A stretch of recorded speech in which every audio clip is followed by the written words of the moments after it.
Bonjour madame. Bonjour, Est-ce que vous pouvez vous présenter s'il vous plaît? je m'appelle Marie-Thérèse Sambou, je suis chargée du programme à l'école en toute sérénité.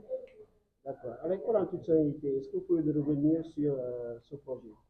Alors, le programme à l'école en toute sérénité est un programme qui a été déroulé entre 2022 et 2024 par Enda Jeunesse Action dans 7 régions du Sénégal que sont Saint-Louis, Dakar, Thiès, Kaolack, Kolda, Tambacounda et Sédhiou.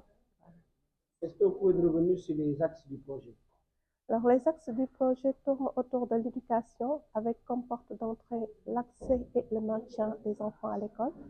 Nous avons aussi la participation, c'est le fait de renforcer les enfants pour qu'ils puissent être déjà des leaders, qu'ils puissent participer à toutes les questions qui les concernent.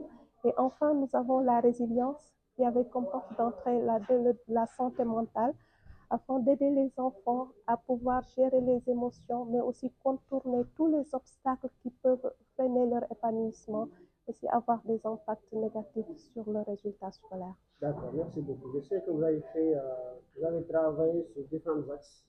Est-ce que vous pouvez nous revenir sur les grandes réalisations par axe? Alors, par axe, les grandes réalisations par axe, nous avons par l'éducation, on ne peut pas les prendre par axe parce que le programme est en tout globalement. Donc, globalement, le programme a touché 79 581 enfants, donc près de 80 000 enfants dans les 7 régions. Et à travers le programme, nous avons permis à ces enfants d'avoir accès à l'école, mais aussi surtout d'être maintenus à l'école. Nous avons aussi permis, à travers les actions qui sont déroulées par les équipes de terrain, de renforcer leur participation, c'est-à-dire leur implication dans toutes les questions qui les concernent, le développement des cadres scolaires, le développement des gouvernements scolaires, des clubs d'enfants et toute activité ou tout cadre qui participe au développement du leadership de ces enfants. Et enfin, nous avons introduit aussi la question de la santé mentale à l'école parce que nous savons que les enfants aussi sont des êtres dotés d'émotions et que tout problème dans leur environnement peut aussi se répercuter sur le résultat scolaire.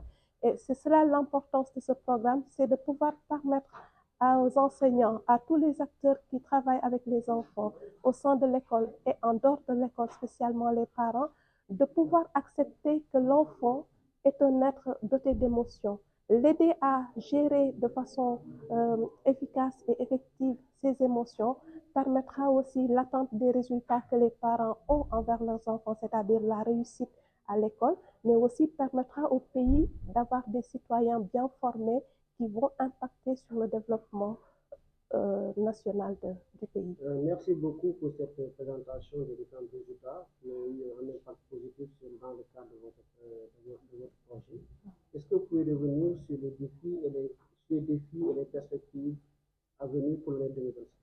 Alors, en termes de défis et de perspectives, entre 2022 et 2024, nous étions en phase test. Donc, c'était la phase pilote où il nous fallait effectivement mieux comprendre ce qu'est la santé mentale positive, mieux l'appréhender pour pouvoir en tout cas l'introduire dans les écoles et établissements, mais aussi l'introduire dans la politique éducative de l'État, ce qui a été fait.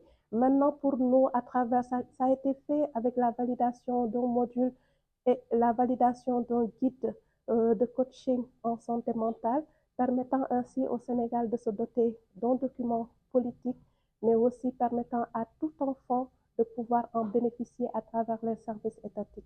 Et pour cela, nous remercions vraiment le portage de l'Université Gaston Berger et le portage du CNOPS qui ont permis d'avoir ces résultats au niveau national. Et maintenant, c'est de passer à l'échelle pour les prochaines phases, passer à l'échelle, permettre de toucher plus d'enfants. Entre 2022 et 2024, nous avons touché 80 000 enfants. Nous espérons aller vers les centaines, voire les millions d'enfants que compte le Sénégal, afin que chaque enfant puisse se sentir protégé.